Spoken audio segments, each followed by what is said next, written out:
Okay. Hi, my name's Nula O'Daherty Naranjo. I'm an immigration lawyer here in New York City, and today I want to talk to you about applying for the diversity lottery. If you're from one of the selected few countries, you have the right to be one of the people who win 55,000 green card applications. But to qualify for the diversity lottery, you must, one, be from a qualifying country. You must have a high school diploma or equivalent work experience. You must have a passport, and you must be eligible to migrate to New York or to the United States. So here are some of the South American countries that qualify: Ecuador, Chile, Guatemala, Nicaragua. If you're from any of these countries, you have the right to apply for the diversity lottery visas. But you must do so soon. The lottery ends at noon on Tuesday, November 9th. But in reality, the website tends to crash the last few days, so you really need to do this right away. Also, all the submissions must be done online, and they're all done in English. That's why we're here to help. The first requirement is you must have a passport. It must be valid. If your spouse or children don't have a passport, that's okay. They can't apply, but they can come with you as a derivative. If you win, you'll have to check back with the Department of State starting in May of 2022, but the results normally come out in September. If you win, you then notify the Department of State, and they'll start sending you more information about how to submit your application for not just you, but also your spouse and all of your unmarried children under the age of 21. Everyone should apply. If you come from one of those countries and you have a dream to come to the United States, this is your chance. Now, you can apply. If your spouse has a passport and has graduated from high school, they can apply. Your mother, your father, if they have a passport and graduated from high school, they can apply. Every adult who has graduated from high school and has a passport from these qualifying countries can apply.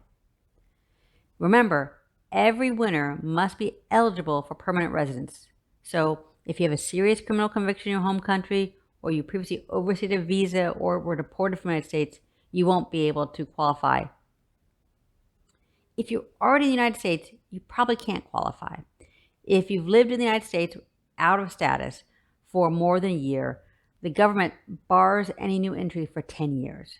But if you've been here legally with a student visa or on TPS or a visitor's visa, you can apply. Why not? It's free. If you're from an eligible country, you have a passport, all you need to do is upload a correct photo, fill out the short application in English, and make sure you do it on time. So make sure before you start you have all your documents ready, but we're here to help. The form must be done online. Before you start, make sure you have your passport ready because all the information must match what's in your passport.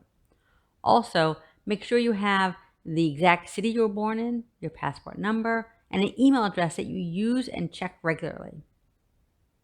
They're going to ask you what your educational status is, the highest level of education you've achieved. So make sure you're accurate because later on you're going to have to submit proof of this. If you didn't graduate high school, that's okay. You can show that you've got work experience that's equivalent. Make sure you include your marital status, even if you're not living with your spouse. If you're still legally married to them, you should include them because they too will get a chance at a green card. Remember, the name you put in all the forms must match their passports. Now, kids, not only will all of your unmarried children under 21 have a chance to get a green card, but your stepchildren, so your spouse's children, also qualify. Even if you've divorced your spouse, their children still qualify because they're considered your stepchildren. So make sure you include all unmarried children under the age of 21, either your children or your stepchildren. The photograph. It sounds simple, but this is where more people get disqualified than any other reason. The photo requirements are very specific and are checked by the computer, so if you don't qualify, your application will be thrown out. The photos must be exactly 2 inches by 2 inches, or 51 by 51 millimeters, so an exact square. It has to be a current color headshot with an all-white background. In the photo, you can't be wearing glasses or a uniform. You have to face the camera directly. There can be no shadows. You're not even allowed to smile. This can be particularly hard for babies. What I recommend you do is put the baby in the car seat covered with a sheet and try to get them to look to you when you snap that photo. Now let's talk about the practice application. Now, you need to go to the website. It's dvprogram.state.gov, and you get to this page and you hit the green button that says Begin Entry. You have to put in a code right here to prove that you are not a computer. You have to do it correctly too.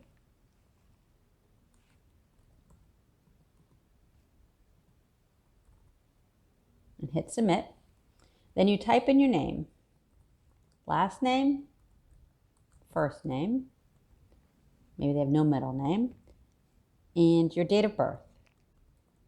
Now you have to make sure that everything matches exactly as it appears on your passport. City you're born in, we'll say Cuenca,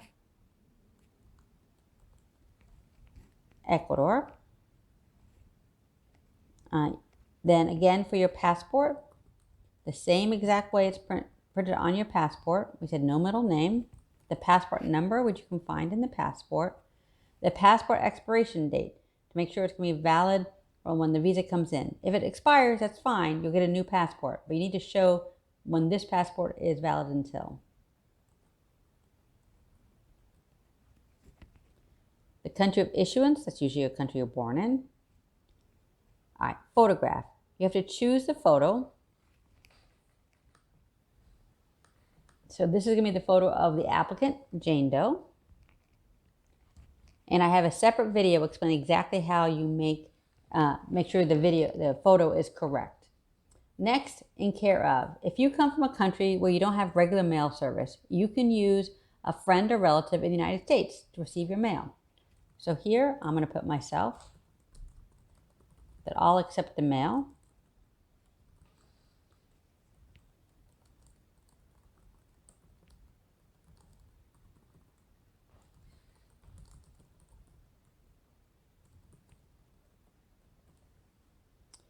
The country is the United States.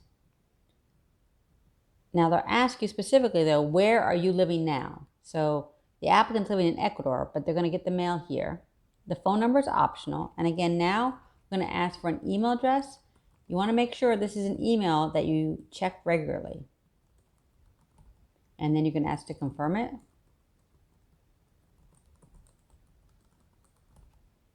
They're going to ask about how much school you've had. So I'm a lawyer, so I have a doctorate degree. Doesn't matter, you just have to put down how much you've had. And then your current marital status. So I'm married and my spouse is not a U.S. citizen. And we have one child. So we're going to continue. At this point, if there's any errors, it'll go back and ask you to look at it again. So let's see where our error is. Right here, it says that I didn't put the address in the right line. So let's fix that.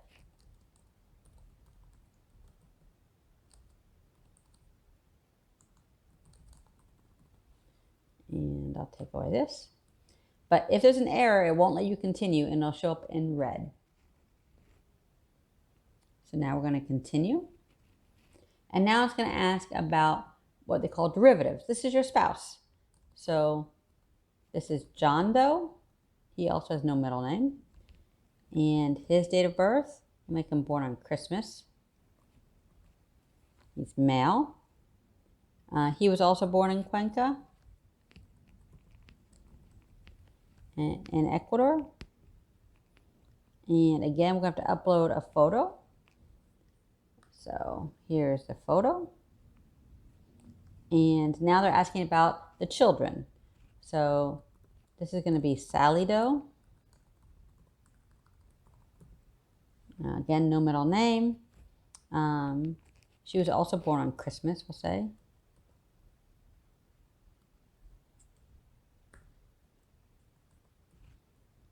And she's female. And she was also born in Cuenca, in Ecuador. And now we're going to upload her photo. Doesn't quite match, but it'll work. And then we continue. So this one now shows you all the information you put in, so you can check it to make sure that says photos were received, so you know the photos worked. And then the last thing it's going to ask you to do after you check everything is submit. Now, when you submit, you're going to get this page right here. It's a confirmation number. This is so important. You must save this confirmation number. What I recommend you do is take a screenshot of it, email it to yourself so you have a copy of it, maybe take a picture, keep it in your phone. You cannot win unless you have this confirmation number. So it's really important that you keep this and guard it. So let's just review. To apply for the diversity lottery, you must come from a qualifying country. And this is countries where they haven't had a lot of immigrants in the last 5 years. You must make sure your photo meets the guidelines. This is where so many applications get thrown out. You must have your documents ready before you start because you have to complete it all in one sitting. You have to make sure that information you put in matches a passport exactly. And make sure you apply early as the website crashes in the last few days. But we're here if you have any questions. Feel free to call COVID Care, or if you have any immigration or other legal questions, you can call me directly. Again, I'm Nuala O'Doherty Naranjo, and my number there is 646-210-4495. Good luck. I hope you can win the diversity lottery and bring yourself and your family here to the United States. Again, apply soon.